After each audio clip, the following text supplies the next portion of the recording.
What's up, Ramley? You are now in the kitchen with Chef Nixon for all your fixings for the latest and greatest of VCU men's basketball. So, VCU had a game at UMass. How did it go? Let's get into it. All right, so UMass entered this game trying to recover from a loss to Dayton. They got a good 20-point thumping by Dayton. Um,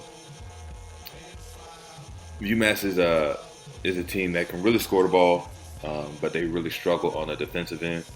Um, they shoot a lot of threes, make a lot of threes. So depending on the night you're playing them, if they're hitting, they can look like a top 25 team in the country. But if they're not, they can look like borderline D2, if you ask me. Um, so of course they're like the total opposites of what VCU stands for, what VCU tries to do. They try to run it up on the offensive end. We try to shut it down on the defensive end. So it's kind of like a yin and yang matchup. VCU entered this game on a 6-game win streak. Of course, getting that competitive win at home against George Mason. We had a lot of good things going that way, going through that game. So going into UMass, this game is really a bando game, and I kind of explained what a bando was last video. So in AKA, it's a trap game. VCU this upcoming week has the biggest week of the season so far, with a home game hosting St. Bonaventure. You really, really, really want to win that game. I don't think it would be the end of the world if we did lose it, but you really, really, really want to win that game in regards to getting the at-large bid. Then you also want to go into St. Louis, a very competitive team in the A-10, and you want to get that win too, which will not be an easy task. But I think our team is built to do that. So then you have to go into cold-ass, snowed-in-ass UMass, Massachusetts. You know what I mean? And after being there a day early because you wanted to miss the snowstorm. So it's really, a lot of things that can go wrong. A lot of extra time was idle time. What does it say? What's the saying about idle time? Somebody leave that in the comments. But it got there extra early. A lot of time for the guys to lose focus. It's water. A lot of time for guys to lose focus, but so it's a trap game. Ironically, VCU was able to get an additional warning about trap games and about you better take care of your business, because Dayton was upset by 2 by LaSalle, and we played Dayton. We split with Dayton. We went up there and got a close win at Dayton, and then Dayton came to VCU in the stew and smacked us. So we understand the caliber of Dayton, and we also played LaSalle, so we understand the caliber of team LaSalle is. But on any given night, if you're not locked in, these things can happen, right? So this is a bando game, so we got to really make sure we came in there on our P's and Q's and ready to take care of business. So at the beginning of the game, very, very sloppy on both ends. I mean, VCU's defense makes it tough for anybody to look like crisp. But our offense struggled out the gate. And if I had to describe it, it was more so like, a round of boxing where everybody's just whiffing, swinging hard, haymakers and jabs. We just slipping and missing, and just looks like a sloppy boxing match. But part of that was probably just getting settled in. I'm not really sure. I haven't been following UMass that much this season, but I know VCU really wanted this game, so they're probably just a little bit edged up. They've been sitting in the hotel, not really being able to do too much for 2 days. They're probably just super ready to go. But throughout this game, I felt like we did a good job of imposing our will on UMass. I think there's some things that we can grow on. And the first thing I've seen is defensive discipline, and I would say it's more so for our front line, right? And Stocker's not blocking any shots, right? So he doesn't really fall on this. Mikel Brown-Jones He's not really a shot blocker either. I think he's capable of it. But just judging his game, he does a little bit of everything. You'll see him take a charge, and you'll see him block a shot. Probably more than likely, he'll take the charge before he blocks a shot, even though he has shot blocker capabilities. But this is more so for Hassan and Deloach. There's a play in the first half.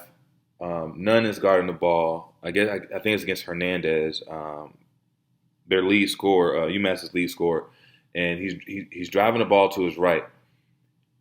Nunn does a great job of just walling up, right? And what I mean by walling up, you're just using your chest, hands high. You're not swiping down, just walling up. Hernandez is shooting a fadeaway. He's shooting a fadeaway off 1 foot, super contested. And for some reason, Deloach goes and tries to block the shot. The dude's already fallen off balance, right? So what I mean by defensive discipline is you don't go for that shot block.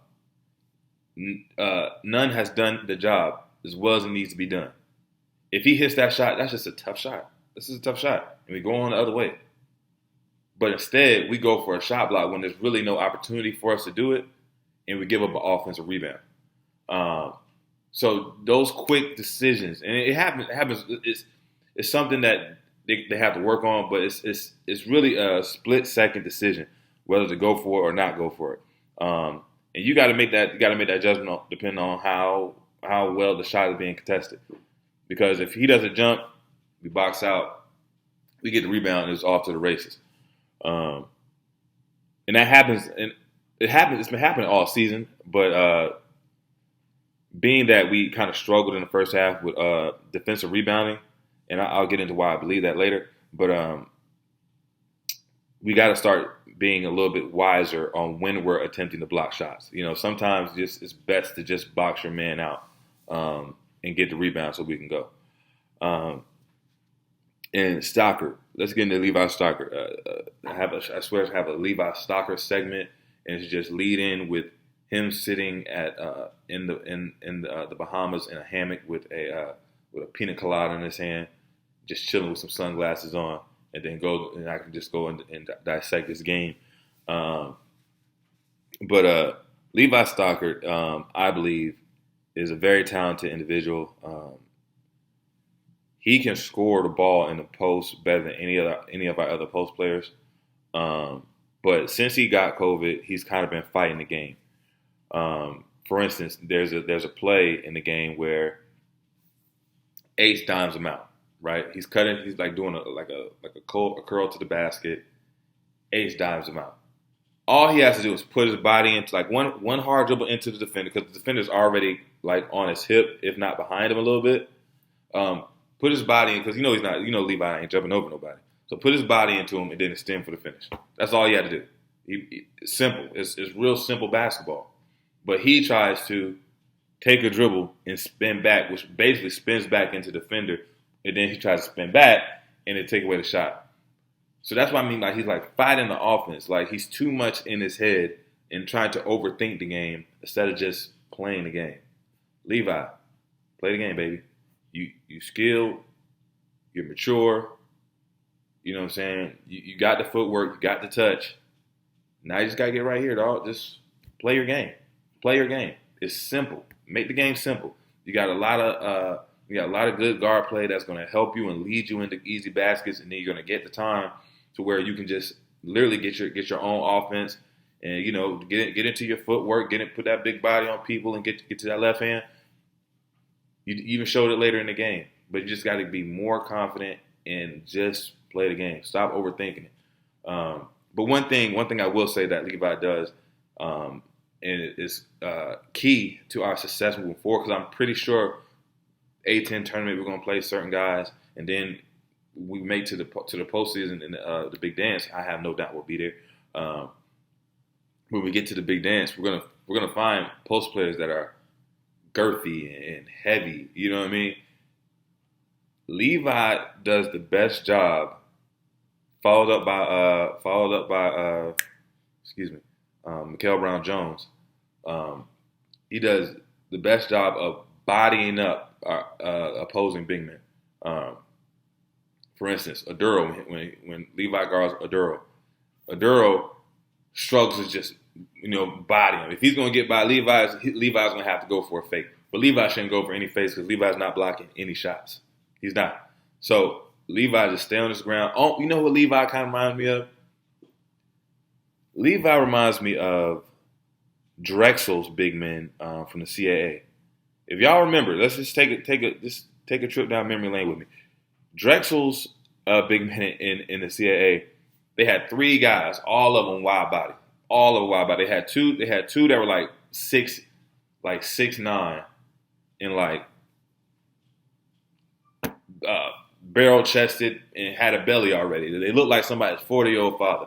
And then they had was it Givens or Gaines or something like that. He was like a 6'6" one, left-handed, but could give it to you any type of way you wanted it. But they all played defense, bodying you up every single time, bodying you up. And Levi kind of reminds me of that, how he plays defense in the post. And it's such a luxury to have Levi there for that because, Hassan's light in the tail, Deloach is light in the tail. Mikael Brown-Jones ain't light in the tail, but, you know what I'm saying, he don't got the same center of gravity. You don't have the same center of gravity as Levi. So Levi does a lot of good things on the defensive end. But I just want him to get back in the rhythm of just playing the game and get out of his head. So early on in the first half, we're kind of sloppy on the offensive end. Coach decides to put Tsunami Sahones in. And at times, I feel like sometimes he doesn't like how his minutes are so inconsistent. Sometimes, I'm just judging body language. I could be completely wrong. I'm willing to be completely wrong. I hope I'm completely wrong. But judging off his body language at times, I feel as if sometimes he just wants more minutes, doesn't understand why his minutes are inconsistent. And for him, he has to understand the assignment. Understand that, you may not be getting these minutes right now, but understand your name will be called. The further we move on in the tournament, your name will be called. The further we go into A-10 and then the big dance, your name will be called. And it's going to be called to come in there and be aggressive and take smart, good shots and get buckets. That's basically what you're there for, Bo. What a hell of a role to have. I mean, you got to play solid defense, but nobody's looking for you to lock anybody up. You know what I mean? All you have to do is come in and do what you want to do anyway. Score the ball. So understand there's going to be moments that you're going to be called on to do that. You know what I mean? And when you do that, if you hooping and doing what you're supposed to do, you're going to get more minutes. Just don't be a liability on the defensive end. That's it. Who? You know what I mean? And one of the things, don't get me wrong, that's like Brandon Rozelle. Remember how much of a big impact B. Roz had in the tournament? And really throughout the whole season, but he broke his hand. But especially in the tournament, everybody remembers his run in the tournament. B. Roz was killing. And B. Roz didn't start. DJ Haley did our tip. You know what I'm saying? He did jump the ball. He ran up and down the court like once or twice. And then B. Rozelle came in there. And it was like, get a bucket. Now, I'm not saying Tsunami Sahones is the legend B. Roz. But the roles are similar. And I think that moving forward, if he can embrace that, Lou Williams, J.R. Smith, not even J.R. Smith, but what's my guy name from Utah? He played for the Lakers. Anyway, I got his face right there. Y'all know what I'm talking about. Anyway, that's going to be his role. In this UMass game, now granted, UMass is terrible at defense. Still, Tsunami Sahones has a good job. He does a good job of getting into the paint, getting that floater game off. And he can, of course, he can knock down the long ball. Work on that. Perfect that. Understand that's going to be part of your role. And that's not a bad role to have whatsoever. So let's talk about VCU's defense real quick. Of course, blah, blah, blah. They're really good. They're ranked, da, da, da, da, da. But what causes them to be so good? An example, we can talk about this. Of course, we could talk about this game. So, of course, we score the ball, we get into the press.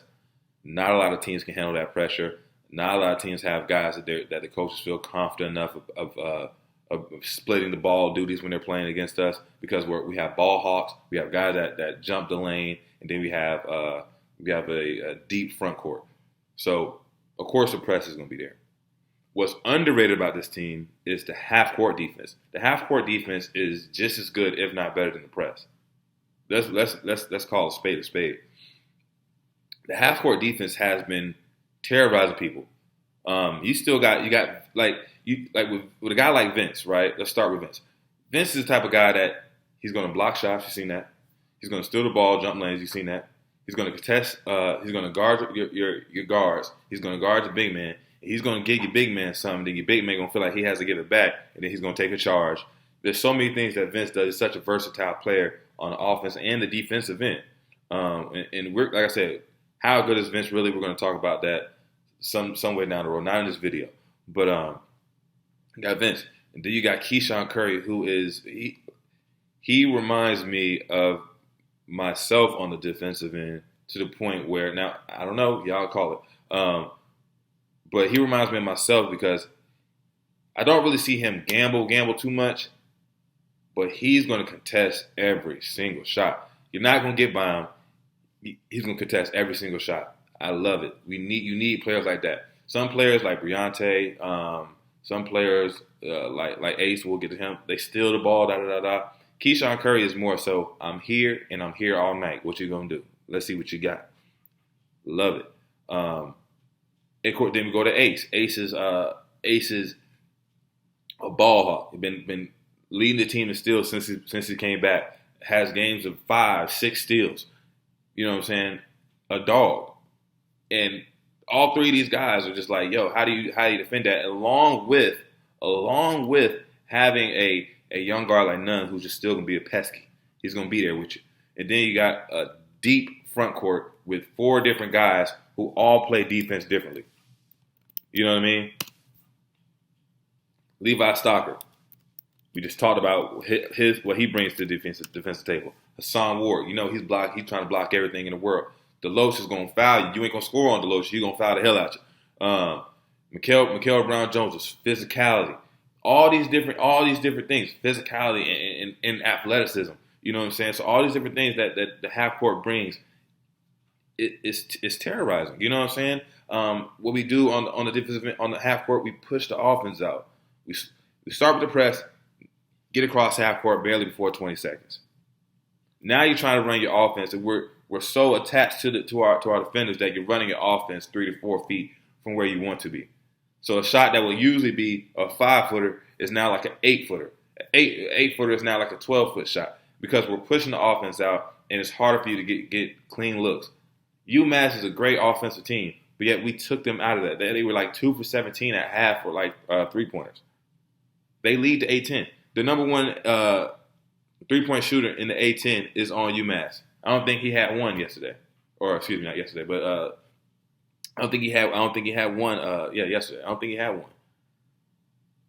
You know what I mean? So our defense is fantastic. Our defense is fantastic in so many ways and so versatile. And like Coach English said from George Mason, it's all based on toughness. Everything about our defense is based on toughness. So it's really dope to see that. And then, for instance, so what I've seen from UMass and other teams is sometimes they'll pass the ball thinking something's there when it isn't. And it's just, oh, thank you, and we're going the other way. And that happens so many times that now a person will have there was a couple times against UMass, they have an open shot, but it's like, am I open? I don't know if I'm open. I'm not used to being this open. You thought about it. Now it's not open anymore. You know what I'm saying? So that type of impact is crazy. And I want to talk about Mike Morrison, who was a center for George Mason years ago. And we're on the phone. He said, yo, so VCU don't believe in rebuild years, huh? He's like, if the offense isn't going, y'all just, okay, we're just going to be great on defense.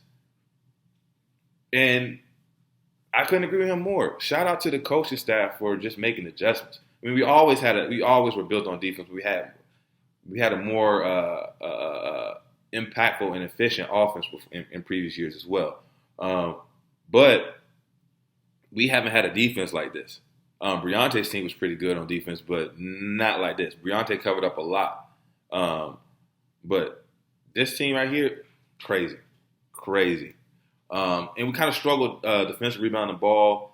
And I just want to get in that because I'm kind of running over. But we kind of struggled rebounding the ball. And my thinking of the reason is because we're pushing the offense out so far that it's just opening up the court. So sometimes, depending on where the ball bounces, it's going to be hard for us to rebound in that sense. There's still a way to cover that up. There's still a way to reassure that, but we have to shorten that up along with the unforced turnovers. If I can boo-hoo anything about UMass game, it would be the unforced turnovers and the defensive rebounding. Neither one of us came to bite us in this game, but moving forward, when we start playing better teams and bigger teams, and you know what I mean, we're gonna need to shorten those up. Otherwise, those can get us beat. So a couple of things I've seen. I'll just make some quick hitters. None. I don't know if you guys noticed, if you guys are even paying attention to it. Beginning of this season, I think one of the reasons we kind of struggle offensively, and of course this is just one of the reasons, I just think that none coming in did not know how to run or be a true point guard or be a point guard first. He's a point scorer. And that kind of hurt us because it slowed the ball up. It was like a ball stopping type of effect on it. You know what I mean? But I don't know if you guys have been paying attention, but he's learning from Ace. He's getting better at, not second guessing the pass, just throwing it, not having his head down, only looking for scoring. If I don't have it, there's somebody else open. He's doing a really good job of that. I think that's going to be beneficial as we go down, as the season progresses, even for years down the road, to have two point guards on the floor, basically, that both can score, but both can really pass the ball and make you pay when you're sleeping on defense. That's underrated, and I see that he is moving forward in that department. None had 5 assists last night. You know what I mean? That is a big jump from where he was, and I think that's going to be beneficial, super beneficial with VCU. Ace, let's talk about Ace's way to how he passes the ball. Everybody knows he has goggles, right? You see him do this, goggles. He's great at it. And I see a connection building between him and Brown Jones. Now I think Ace really likes Brown Jones because he's one of the more efficient catch and finish guys that we have. Don't get me wrong, Hassan can catch it, but if he's not in the right position to go straight up and he's over the rim, he's kind of shaky. Deloach, he still hasn't got. He still, I can't call him Bambi legs because he's past that now, but he still hasn't put it all together to where he's a strong finisher at all times, right? And depending on, I just talked about how Levi has to get out of his own head and make the game easier for him to stop fighting the game.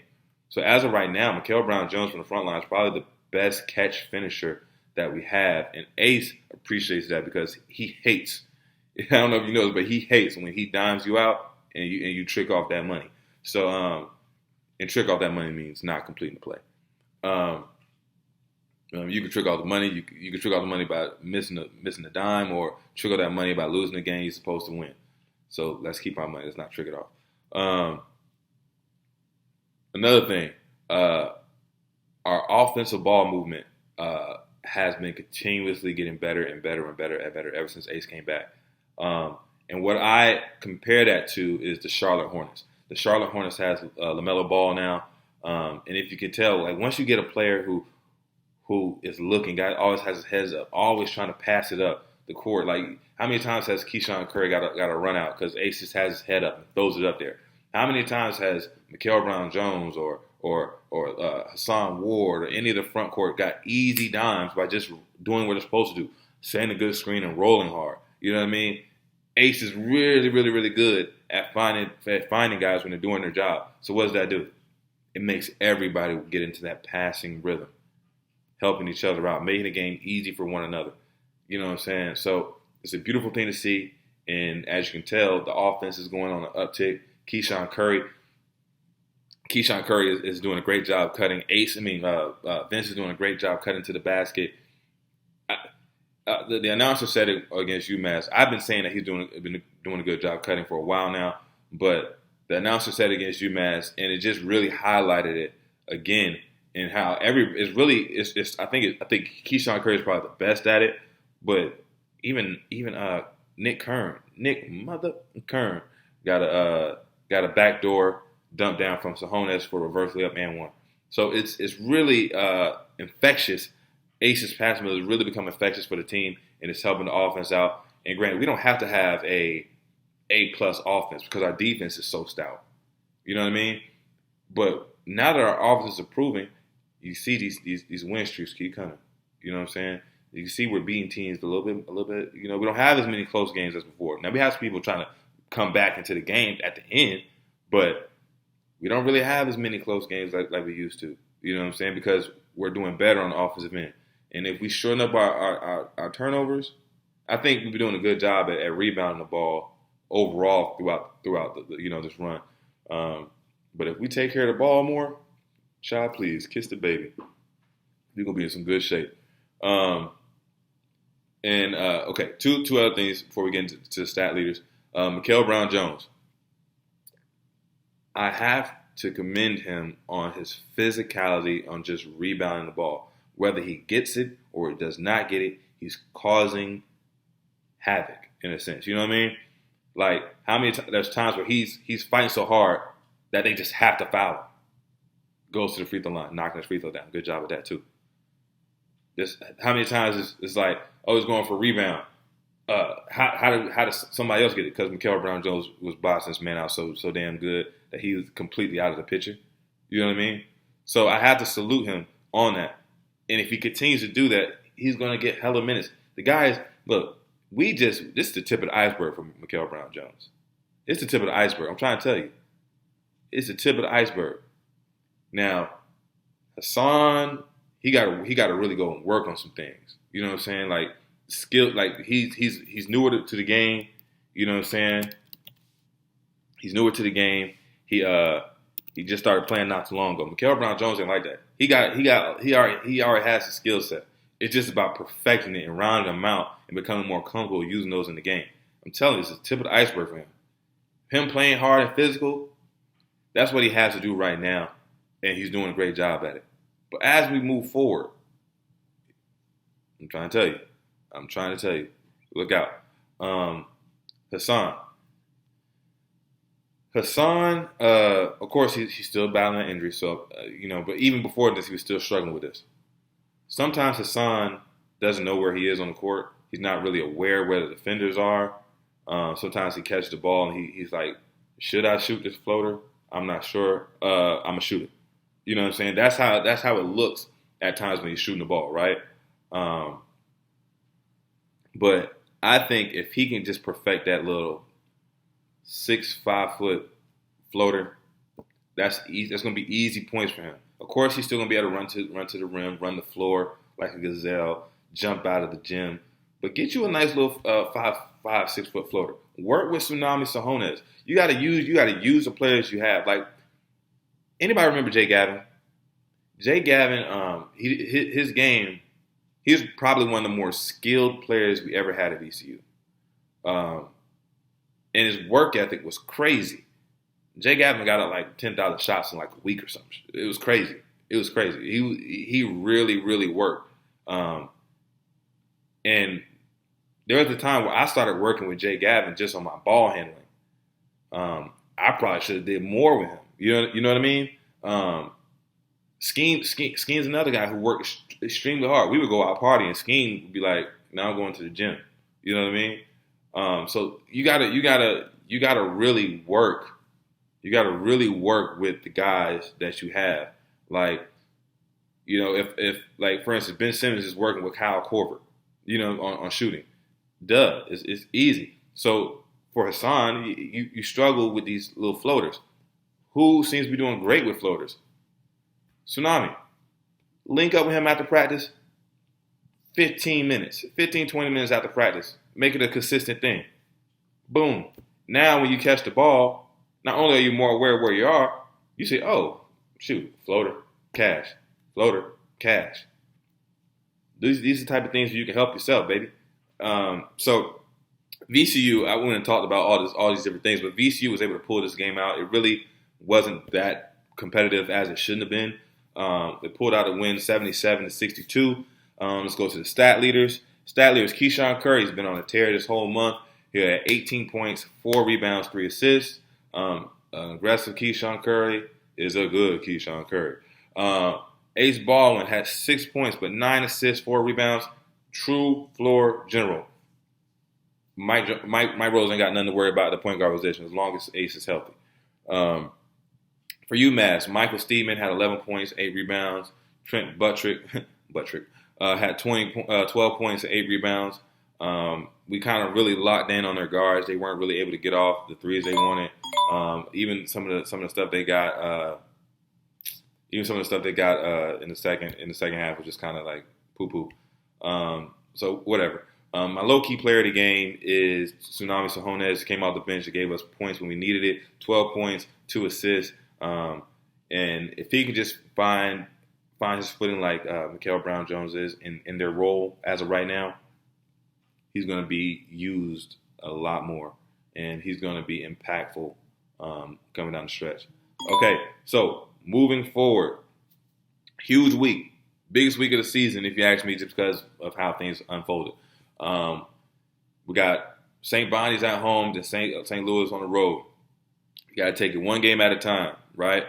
We have to do this. We have to seal the deal. Right now, we put ourselves in a position to where we kind of control the majority of our fate. I said after the Dayton loss, we got to win out. We got a 7-game win streak. We're doing a great job. Let's seal the deal. So we have a chance at winning the regular season or tying for the regular season if Dayton is able to get a win over Davidson. But outside of that, we have to just take care of our business. St. Bonnie's, we owe them something. We owe them a tail. We owe them an ass whooping. Excuse my language, but we owe them. We owe them. St. Louis, they're a good team, but in my eyes, they ain't rocking with us. They're not. They're decent. Don't get me wrong. They're decent. They're very capable. It's going to be a competitive game. I think that they do have a chance. They do have a chance. I'm not saying that they don't have a chance to beat us. They do. And they're going to be home. I'm pretty sure everybody wants to beat us, so I'm pretty sure the crowd's going to be rocking. But in my eyes, they ain't rocking with us. They ain't messing with us. Our defense is too crazy. Our offense is coming along. Our coaches are too good. I said it. So I don't really see them messing with us. So yeah. So this whole week, and then moving on forward, you already know what time it is. Put your seatbelt on, put your hard hat on, and get ready for the ride. And until next time, peace.